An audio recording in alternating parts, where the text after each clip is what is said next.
Welcome to the latest meeting of the Nuno Sousa Guedes fan club, otherwise known as my reflections on Australia against Portugal, which has just this moment finished. So these are my hot takes, completely unfiltered, unthought. I've just hit record and I'm going to keep going until I hit stop. And then let's see where we are after that. Hopefully by the end of that, if I haven't already, I will earn your subscription on the channel. I really appreciate the support. I'm Tim, this is Egg Chasers. And I am currently at home in the UK. I go back to France on Wednesday. I kind of wish I was in St Etienne for that game. That was so much fun. I think it would be one of those would be extremely frustrating to watch if you were Australian or Portuguese for different reasons, which I will certainly get into on this video. But I really enjoyed it.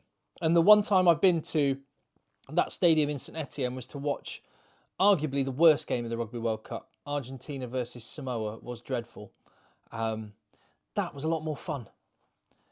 So yeah, let's talk about it. It was a win for Australia. Well done, Eddie Jones. You've doubled your number of wins as Aussie head coach. Good for you. And Portugal once again have made themselves one of the sweethearts of this World Cup. I think Portuguese rugby have got a lot more fans, even to the point that I've talked about it. So you may well be aware, you may not be aware, but I have a podcast that's been running for 10 years with a couple of mates of mine, also called Egg Chasers. Go and check it out wherever you get your podcasts. And we do a little tour to a tier 2 match once a year, and quite often we bring a load of listeners with us. And after watching Portugal this World Cup, I'm like, right, well, we have to go to Portugal then. We have to. And I think, honestly, their head coach might be in line for a really good rugby job somewhere, because the way he's managed to get his team to play is just a joy to watch. And I refuse to believe that the Portuguese players have better basic skills than, a lot of tier 1 nations, say like England, for example. However, the skills that they're able to execute in their approach play are... I watched New Zealand the other night in Lyon. I was in the stadium, and I think I mentioned it on the video after that game. One of the most amazing things to watch was just the brilliant basic skills of New Zealand players, being able to run full pace, pass both hands perfectly to the next guy. It's really simple stuff, but it's so amazing to watch. Portugal were doing that as well, and they were just running some fantastic lines and moves. So honestly, their coach might be in line for a gig, because I think he could draw a lot more out of, say, England's attack. I remember I was in Nice for the Japan game, and England had like a 4-on-2 overlap, and just managed to somehow run it sideways into touch with really bad passing. So just a joy to watch, and they've given another brilliant account of themselves. They'll look back and be disappointed that the game wasn't closer. I think realistically Australia were always going to win, but Portugal will probably feel like they maybe had a losing bonus point in them. Certainly another couple of tries.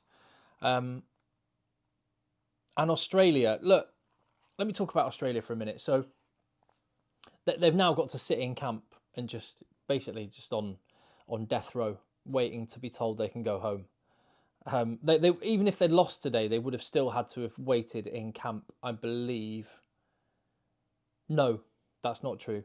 Because they have a chance of qualification, they have to stay in camp. They have to prepare. But they know. Portugal are great and are lots of fun. But Fiji are going to get at least 1 point against Portugal, you would feel.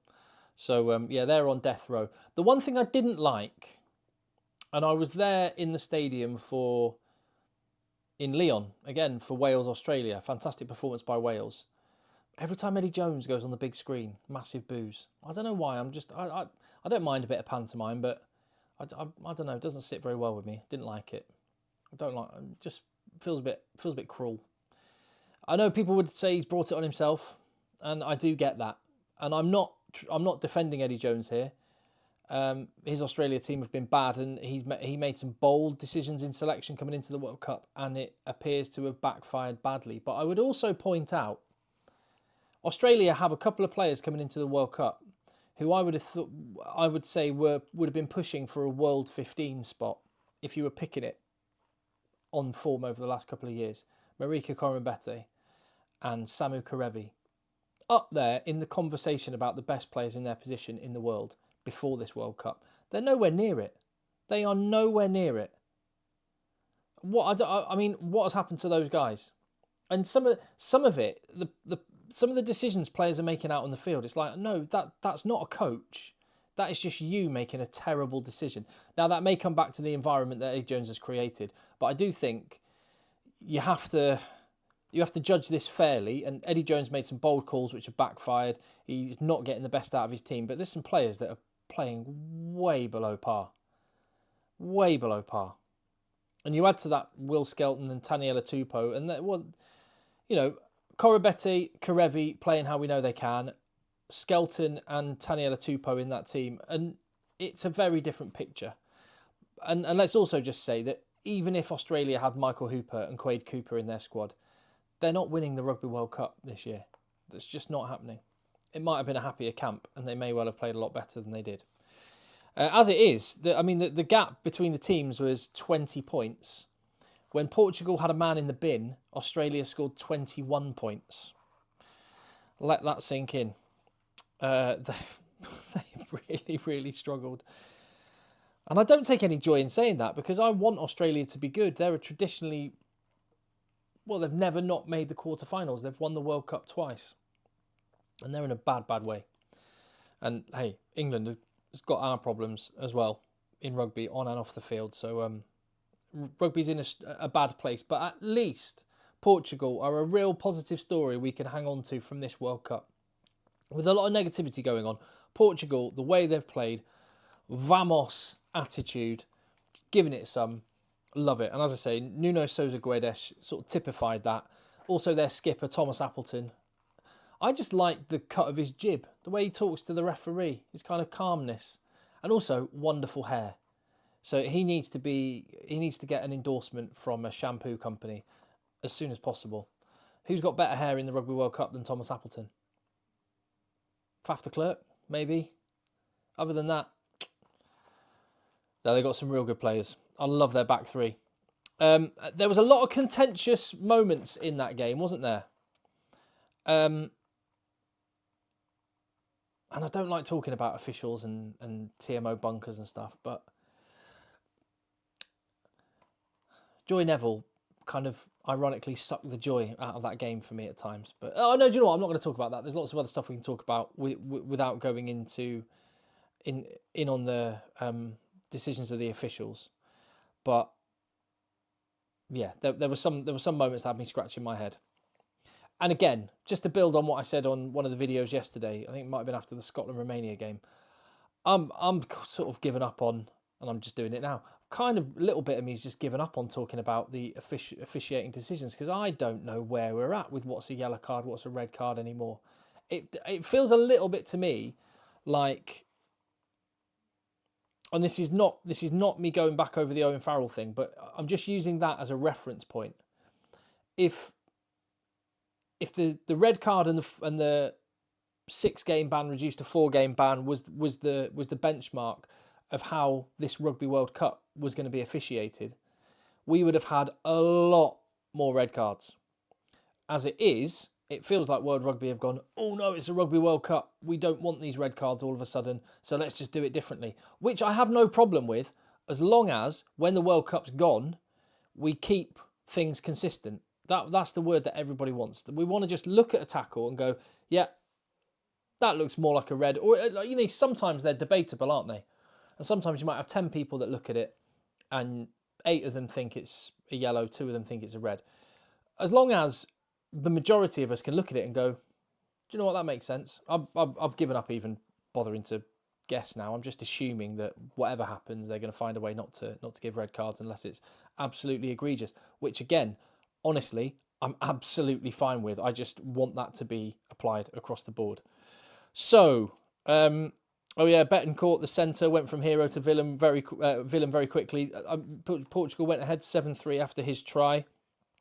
And then it was quick tries. I mean, lovely tries, actually. Richie Arnold's try was beautiful. Angus Bell. By the way, Angus Bell, I don't know if other commentators have been doing this, but the commentator for ITV, Martin Gillingham, who I know, nice guy, he but I've never, unless maybe he knows Angus Bell and he introduced himself as Gus, but it stopped trying to make Gus spell a thing. Or maybe that, or at least let's all agree that's what we're calling him now anyway. But Gus Bell made a great break. Bobby V, who was actually good, and Richie Arnold with the offload. Yeah. Oh, yeah, then Nicholas Martins, who scored that brilliant try against Wales. He was running down the touchline, wasn't he? And he just had 2 men on his inside. Give the pass and score the try. God, Portugal wasted so many brilliant opportunities. That one was just a simple pop inside and give it. But fair play to Andrew Kellaway for that defensive tackle. And one thing that occurred to me while I was watching this game is Portugal had a behind closed doors friendly match against Ireland before the Rugby World Cup, didn't they? I think that was partly to help Johnny Sexton get back to fitness. So he was able to play a game to prepare himself. Oh, man. Because I love the way Ireland attack. I love the way Portugal attack. I really wish that game had been televised. Can we get that game to happen, please? That'd be awesome. And also, you've got to say, maybe that was a really great bit of preparation that Portugal had. Playing against the world #1 team and testing their attack against them is going to make everyone else in Pool C seem a whole lot easier all of a sudden, which would be another feather in the cap for the concept of letting teams like Portugal get the odd game against a tier 1 opponent just to test themselves, work out where they're at, what works, what doesn't work, and then build a bit of confidence between World Cups. But it looks like the way World Rugby want to go is to splinter the gap and, you know, increase the gap between tier 1 and tier 2 between World Cups, distance them from each other in hunting the cash, which I appreciate is needed. But honestly, I just think it's a short-term vision, because if you can get teams like Portugal better, if we can invest a bit more time, energy, money into these sides, then come the next World Cup or the World Cup after that, then you'll have much more competitive games, and that's going to make a lot more money for a lot more people. Because I made a note, because I know I get a lot of comments. People quite enjoy the advert chat, and yeah, again, tell me what if you're not in the UK, what gets advertised at half time in your rugby games? Because I can tell you in the UK it was adult nappies and diabetes tablets, which possibly tells you a bit about the demographic that are watching rugby in the UK, which is a scary thought, isn't it? Yeah, what else did I say? Yeah, Portugal. I wrote Portugal could teach a lot of tier 1 teams about how to attack. Absolutely. Although they need to learn lessons about how to finish. You can have all the good approach play you want, but you got to, when you get in the 22, you got to get over.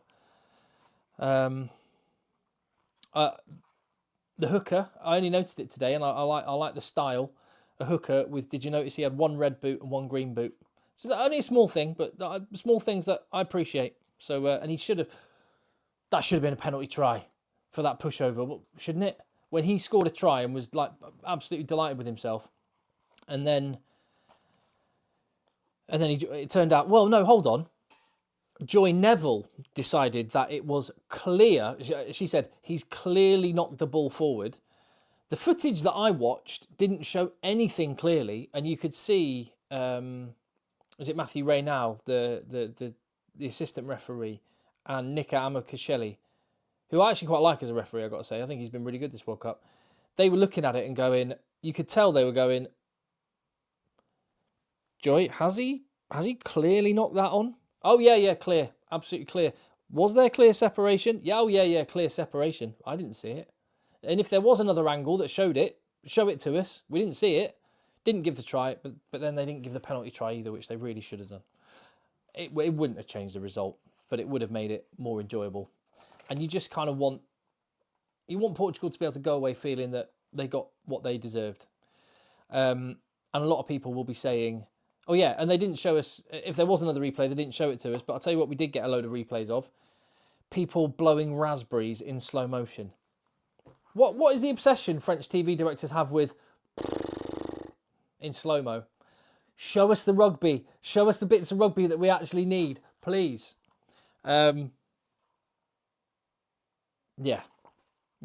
And there'll be a lot of people that think Samu Karevi got off very lightly as well, which only adds fuel to the fire of the tier 2 harsh treatment conspiracy. I just don't want any of that chat to be happening. I just want teams to get what they deserve on merit, and what Portugal deserve on merit is a whole lot of credit for how they've played this Rugby World Cup. And they'll be looking at Fiji and thinking that they can take another scalp. Australia will be hoping that is the case. Australia, their worst World Cup ever. What happens next with Eddie Jones, we don't know. But I will come back to what I said at the start. They've got some excellent players. Angus Bell's 22. That guy is class. Some of the young guys that Eddie Jones has put his faith in are going to be really good players. They do not have nearly enough of them. That's okay. So they're an international rugby team at a World Cup that got pushed over their own try line at scrum time. And that's because the depth of that Aussie squad is dreadful. And part of that is injuries. Part of that is just a lack of talent in the pool. And that's not a short-term fix. Changing a coach, even changing it back to Dave Rennie or anybody else, is not going to solve that. They have got some massive issues that are not just going to be solved overnight. So the problems are way bigger than Eddie Jones. And Eddie Jones may not even be the problem. Mate. Although I bet his press conference will be entertaining as well. Yeah, anyway, I think that's probably wrapped that up. Got another game to get into. So thank you very much for watching. Leave your comments and tell me what you think. See you on the next one.